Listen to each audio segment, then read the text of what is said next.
साथियों, स्वागत है आप सभी का वीआईपी स्टडी पॉइंट पर। मैं हूं विपिन गिरी। आप हैं मेरे साथ एक ऐसे टॉपिक के बारे में चर्चा करने के लिए जहां से प्रतियोगी परीक्षाओं की दृष्टि से अति महत्वपूर्ण प्रश्न पूछे जाते हैं। और आज का टॉपिक वेद से जुड़ा हुआ है। आज इस वीडियो के माध्यम से हम वेद से जुड़े लगभग सभी प्रश्नों को जानेंगे। आज का हमारा पहला प्रश्न, वेदों के संकलनकर्ता कौन थे? Option A Maharshi Valmiki, option B Guru Dronacharya, option C Maharshi Ved Vyas, option D Brahma ji. वेद देवों के द्वारा रचित है, जिसके संकलनकर्ता महर्षि कृष्ण द्वैपायन वेद व्यास जी को माना जाता है। तो इस क्वेश्चन का आंसर हो जाएगा ऑप्शन सी महर्षि वेद व्यास। अब चलते हैं अगले प्रश्न की ओर। क्वेश्चन नंबर 2, वेदों की कुल संख्या कितनी है? Option A 8, option B 9, option C 4, option D 6। वेदों की कुल संख्या 4 है। ऋग्वेद, यजुर्वेद, सामवेद, अथर्ववेद। तो इस क्वेश्चन का आंसर हो जाएगा ऑप्शन नंबर सी 4। प्रश्न नंबर 3, चारों वेदों को मिलाकर किस नाम से जाना जाता है? ऑप्शन ए वेदांग, ऑप्शन बी उपनिषद, ऑप्शन सी संहिता, ऑप्शन डी अरण्य। इसका आंसर हो जाएगा ऑप्शन नंबर सी संहिता। प्रश्न नंबर 4, निम्न में से कौन सा एक वेद नहीं है? Option A Yajurveda, option B Rigveda, option C Krishnaveda, option D Samaveda. इसमें आपको पीछे बताया गया कि वेदों की कुल संख्या 4 है, जिसमें ऋग्वेद, यजुर्वेद, सामवेद एवं अथर्ववेद आते हैं। इस क्वेश्चन का आंसर हो जाएगा ऑप्शन नंबर सी कृष्णवेद। कृष्ण जो है वो यजुर्वेद के अंतर्गत आता है। यजुर्वेद की 2 शाखाएं हैं, एक कृष्ण यजुर्वेद, एक शुक्ल यजुर्वेद। अब चलते हैं अगले प्रश्न की ओर।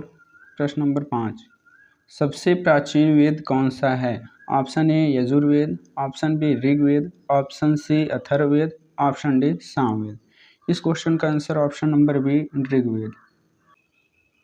चलते हैं अब अगले प्रश्न की ओर। प्रश्न नंबर 6, ऋग्वेद में मंडलों की संख्या कितनी है? Option A 18, option B 24, option C 10, option D 6। इस क्वेश्चन का आंसर हो जाएगा ऑप्शन नंबर सी 10। प्रश्न नंबर 7, ऋग्वेद में कौन सा मंडल सर्वाधिक प्राचीन है? ऑप्शन ए 10वां, ऑप्शन बी दूसरा, ऑप्शन सी 7वां, option D B and C. B और सी ऋग्वेद के सबसे प्राचीन मंडल हैं।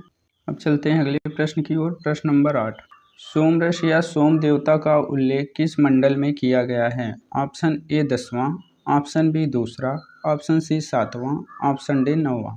इस क्वेश्चन का आंसर हो जाएगा ऑप्शन डी 9वां। अब चलते हैं अगले प्रश्न की ओर। प्रश्न नंबर 9, गायत्री मंत्र का उल्लेख किस मंडल में किया गया है? ऑप्शन ए 10वां, ऑप्शन बी 8वां, ऑप्शन सी 7वां, ऑप्शन डी तीसरा। गायत्री मंत्र का उल्लेख तीसरे मंडल में किया गया है। इस मंत्र को सूर्य की पुत्री सावित्री को समर्पित किया गया है। इसका आंसर हो जाएगा ऑप्शन नंबर डी तीसरा। प्रश्न नंबर 10, चारों आश्रमों का उल्लेख किस मंडल में किया गया है? ऑप्शन ए 10वां, ऑप्शन बी 8वां, ऑप्शन सी 7वां, ऑप्शन डी तीसरा। चारों आश्रमों का उल्लेख 8वें मंडल में किया गया है। तो इस क्वेश्चन का आंसर हो जाएगा ऑप्शन नंबर बी 8वां। आप एक ट्रिक के माध्यम से याद कर सकते हैं। जैसे इसमें चारों आश्रमों का उल्लेख यानी 4 दिया गया है, तो इसका अगर हम 2 गुना कर दें तो 8। तो इससे हम समझ सकते हैं कि चारों आश्रमों का उल्लेख 8वें मंडल में किया गया है। अब चलते हैं अगले प्रश्न की ओर। प्रश्न नंबर 11, शूद्र शब्द का उल्लेख किस मंडल में मिलता है? ऑप्शन ए 10वां, ऑप्शन बी 8वां, ऑप्शन सी 7वां, ऑप्शन डी तीसरा। शूद्र शब्द का प्रयोग 10वें मंडल के पुरुष सूक्त में किया गया है। तो इस प्रश्न का आंसर ऑप्शन नंबर ए 10वां। अब चलते हैं अगले प्रश्न की ओर। प्रश्न नंबर 12, किस वेद को भारतीय संगीत का जनक माना जाता है? Option A Rigveda, option B Yajurveda, option C Samaveda, option D Atharvaveda.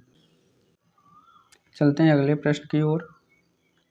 प्रश्न नंबर 13, किस वेद को गद्य एवं पद्य दोनों भाषा में लिखा गया है? Option number A Rigveda, option number B Yajurveda, option number C Samaveda, option number D Atharvaveda. तो इसका आंसर हो जाएगा option number B Yajurveda. Yajurveda को गद्य एवं पद्य दोनों भाषा में लिखा गया है। ये एकमात्र वेद है जिसे गद्य एवं पद्य दोनों भाषाओं में लिखा गया है। प्रश्न नंबर 14, किस वेद में मनुष्य के विचारों तथा अंधविश्वासों का विवरण मिलता है? Option A Rigveda, option B Yajurveda, option C Samaveda, option D Atharvaveda. इस क्वेश्चन का आंसर हो जाएगा option number D, Atharvaveda. Atharvaveda में भूत प्रेत, जादू टोना एवं औषधियों का उल्लेख मिलता है। अब चलते हैं क्वेश्चन नंबर 15। किस वेद को वेद त्रय में शामिल नहीं किया गया है? Option number A Rigveda, option number B Yajurveda, option number C Samaveda, option number D Atharvaveda. Veda त्रय में अथर्ववेद को शामिल नहीं किया गया है क्योंकि इसमें भूत प्रेत, जादू एवं टोने का उल्लेख मिलता है, इसी कारण इसे वेद त्रय में शामिल नहीं किया गया। तो इस क्वेश्चन का आंसर हो जाएगा ऑप्शन नंबर डी, अथर्ववेद। प्रश्न नंबर 16। किस वेद में परीक्षित को कुरुओं का राजा कहा गया है? Option number A Rigveda, option number B Yajurveda, option number C Samaveda, option number D Atharvaveda. इसका आंसर हो जाएगा ऑप्शन नंबर डी, अथर्ववेद। अब चलते हैं अगले प्रश्न की ओर। वेदों में किस वेद के पुरोहित को होता कहा गया है? Option number A Rigveda, option number B Yajurveda, option number C Samaveda, option number D Atharvaveda. तो इसका answer option number A Rigveda. किस वेद के पुरोहित को उद्गाता कहा गया है? Option number A Rigveda, option number B Yajurveda, option number C Samaveda, option number D Atharvaveda. तो इसका आंसर हो जाएगा option number B Yajurveda. Yajurveda में ऊ आया है और उद्गाता में भी ऊ है, तो इसके माध्यम से हम इसे याद रख सकते हैं। अब चलते हैं अगले प्रश्न की ओर। प्रश्न नंबर 19। वेदों में किस वेद के पुरोहित को अधर्यु कहा गया है? Option number A Rigveda, option number B Yajurveda, option number C Samaveda, option number D Atharvaveda. तो इसका आंसर हो जाएगा ऑप्शन नंबर सी सामवेद। अगर हम देखें सामवेद में अ है और अधर्यु में भी अ है, तो इस ट्रिक के माध्यम से हम कोरिलेट करके इसे याद कर सकते हैं। तो इसका आंसर हो जाएगा ऑप्शन नंबर सी सामवेद। चलते हैं अगले प्रश्न की ओर। प्रश्न नंबर 20। वेदों में किस वेद के पुरोहित को ब्रह्मा कहा गया है? Option A Rigveda, option B Yajurveda, option C Samaveda, option D Atharvaveda. Atharvaveda के पुरोहित को ब्रह्मा कहा गया है। अगर देखें अथर्ववेद में व पे री की मात्रा और ब्रह्मा में र छुपा हुआ है, तो आप इसे कोरिलेट करके याद कर सकते हैं, अथर्ववेद ब्रह्मा। अगला हम वेदों के प्रमुख ब्राह्मण ग्रंथों को याद करने का आसान सा ट्रिक लेके आए हैं, जिससे आप बड़े ही आसानी से वेदों के ब्राह्मण ग्रंथ को याद कर सकते हैं। इसका ट्रिक हो जाएगा AKSTPG। तो ऋग्वेद का फार्मूला AK, ए यानी ऐतरेय, के यानी कौशिकी।